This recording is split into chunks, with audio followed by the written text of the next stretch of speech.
What's up, everybody? Ryan the Mighty Quinn here, the cornerman underscore MMA. Another fight announcement came out yesterday between number 5 in the world, Derek Brunson, versus number 10 in the world with Dricus Du Plessis in the UFC middleweight division. Very interesting fight to take apart. So we have Dricus recently coming off his win over Darren Till. Looked very good. We thought he was going to punch himself out in the first round. I was pretty surprised they didn't call the knockout, actually, even though the body was there, he wasn't answering, and per rules, that's the call to make. But whatever, he looked great. He was able to durably get through and win that fight with the finish in the third after Till got injured. Very good performance. Then circling back earlier this year with Derek Brunson, he has the loss to Jared Cannonier, the knockout, where he looked good in the first round. It looked a little bit slow, but then he got caught and knocked out. So how does it go down? We have the traditional the wrestler, so to speak, out of Derek Brunson, 3-time Division II All-American out of North Carolina, Pembroke. Uses his wrestling very effectively in mixed martial arts. And then we have a person of kickboxing origin. He was a kickboxing world Dricus Du Plessis before he got into mixed martial arts. Very interesting to see,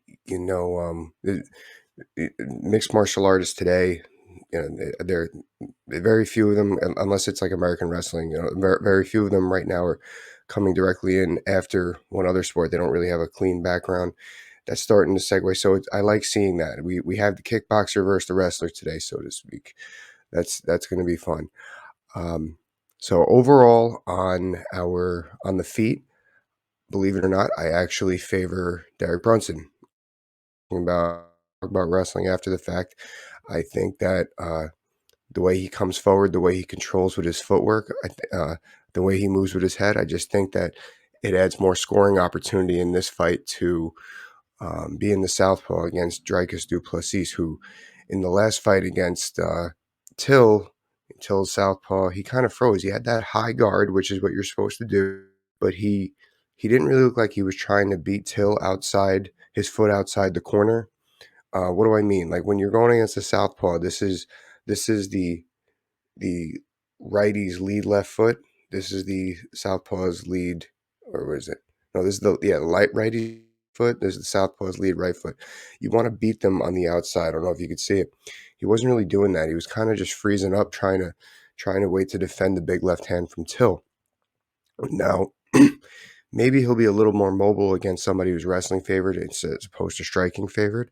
But overall, I think that the way Derek moves his head on the way in leads to scoring opportunity. Now, that also puts him in danger of a nice uppercut. He does kind of lead with his head, even though he moves it a lot on the way in.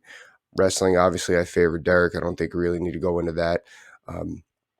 However, I did like Dricus' clinch game in his last fight against Hill, but I think that Derek, the longer, rangier arms, even though they're the same height, I think it adds a little more distance for him to grab a double leg or to even try to just control, unless Thomas gets really good with pummeling. That's what I would be working on this fight. If I'm Thomas Dricus, his coaches, I'm having him pummel a lot to get off the cage.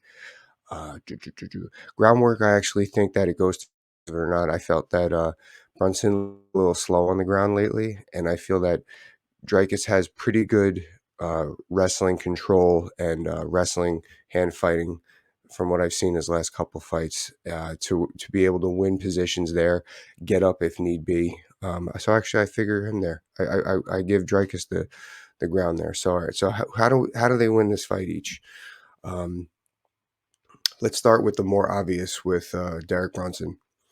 So Derek is he's got to stick with his wrestling. He's getting up there in age. Sometimes it's hard to teach an old dog new tricks.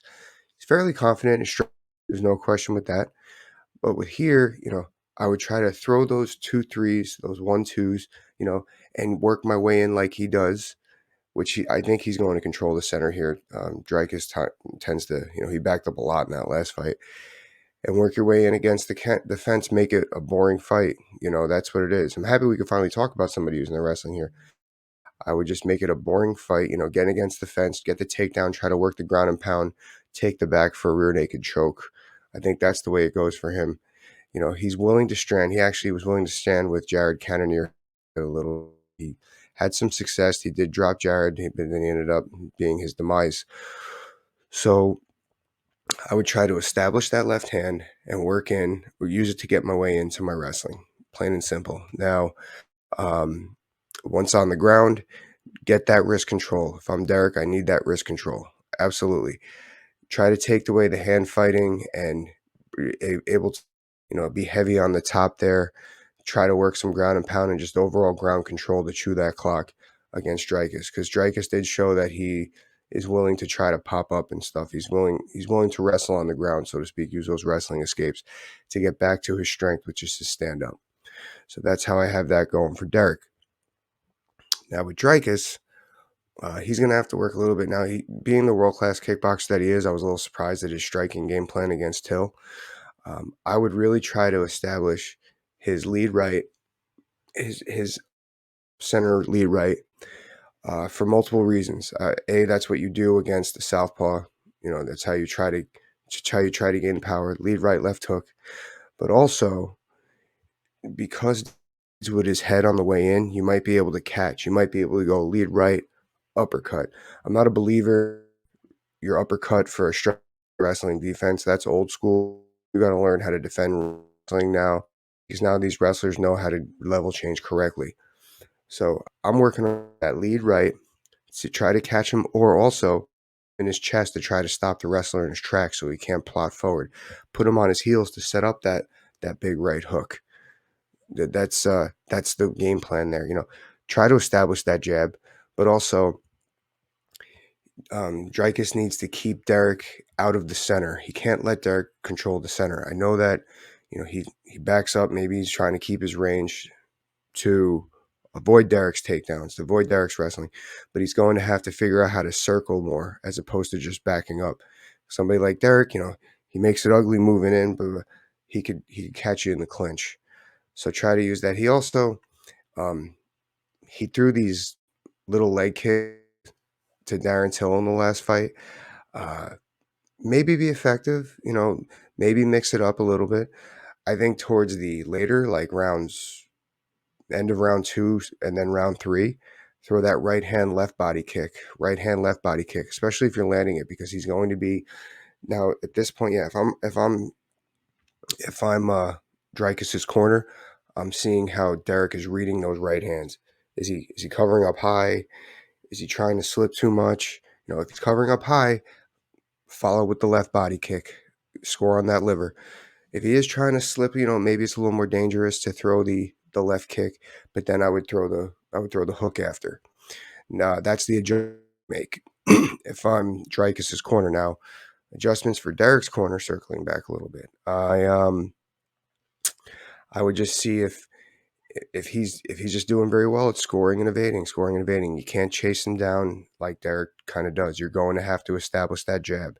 You're going to have to shoot under strikes, which is going to be difficult to do against somebody with shorter arms, but they are the same height, and Derek has a very good level change. So I think he can do that. He's going to have to go for, instead of just moving his head on the way in, he's going to have to move his head in his stance and try to slip punch. Looking forward to this fight.